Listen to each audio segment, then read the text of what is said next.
نسمع كلمة للشيخ ملاهي لابد. أقول بسم الله والصلاة والسلام على رسول الله. اللهم صل أول شيء صاحب السمو الملك الأمير محمد بن عبد الرحمن، صاحب المعالي الأخ فهد، أخوان الحضور. أول شيء طال حنا في نعمة هذا الأمن، أول شيء نقول نحمد الله على نعمة الإسلام ونعمة الأمن اللي حنا فيه، وكذلك اليوم نحمد الله على نعمة القيادة الذي حنا نرفع اليوم بعد توفيق رب العالمين تحت رعايتها. والمال الذي حنا نكرره دائما في كل مكان اليوم لم يأتي إلا بفضل من الله، ثم بوجود هذا الأمن وهذا الرخاء وهذا القيادة وهذا التمكين الذي حنا جزء منه.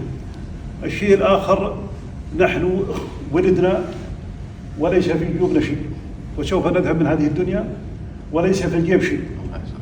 وامتثالا لقول الله عز وجل، حنا كلنا لكل إنسان في هذه الدنيا الغاية مرضاة رب العالمين. والله عز وجل يقول: وما خلقت الجن والإنس إلا ليعبدون. والله عز وجل يقول: من ذا الذي يقرض الله قرضا حسنا فيضاعف له أضعافا كثيرة. حنا نبذل اليوم مما أعطانا رب السماوات والأرض، ولكن في نفس الوقت حنا مؤتمنين في مصادر اكتسابه، وكذلك اليوم حنا مؤتمنين في مصادر انفاقه. اليوم حنا طال اليوم لنا شراكه نعتز فيها مع وزاره الصحه. اليوم قد تكون هذه المبادرات يعني المتممه لما يقارب من 16 مشروع يعني متنوع ما بين المدينه وما بين الرياض وما بين المنطقه الجنوبيه وما بين الطائف.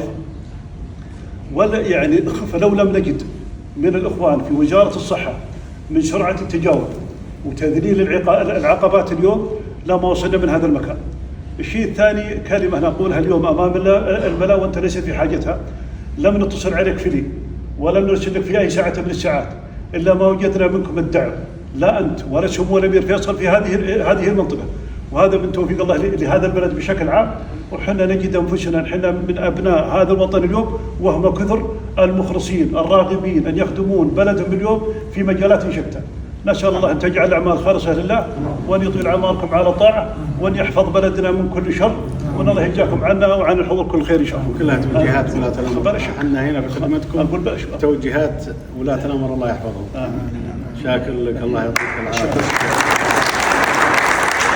احنا نتمنى جميع القطاعات الحكوميه والمؤسسات تحذو حذو وزاره الصحه في التسهيل والتمكين اللي قاعدين يقومون به ومساعد. يعني احنا شهادتنا يمكن مجروحه بالنسبه لهم في اماره المنطقه، لكن الحق يقال بفضل الله ثم القياده وتعاون وزاره الصحه يتجاوبون معنا في كل شيء. ولا نبغى نقول الكلام ذا بوجههم، لكن بيض الله وجههم. هذه توجيهات سمو سيدي الامير محمد ان القطاع الثالث هو قطاع مكمل مثل القطاع الحكومي مثل القطاع الخاص. في فتره يمكن اهتمينا بالقطاع الخاص، لكن ايضا الاهتمام بالقطاع الثالث وتمكين القطاع الثالث هو احد مكونات المجتمع. هذه التوجيهات من سمو سيدي، تراها لا هي من الوزاره ولا هي احنا نمكن. هذا ما بيشكل لنا فضل الله في التوجيهات. اقول انتم رجاله في الميدان. أنتم رجاله في الميدان.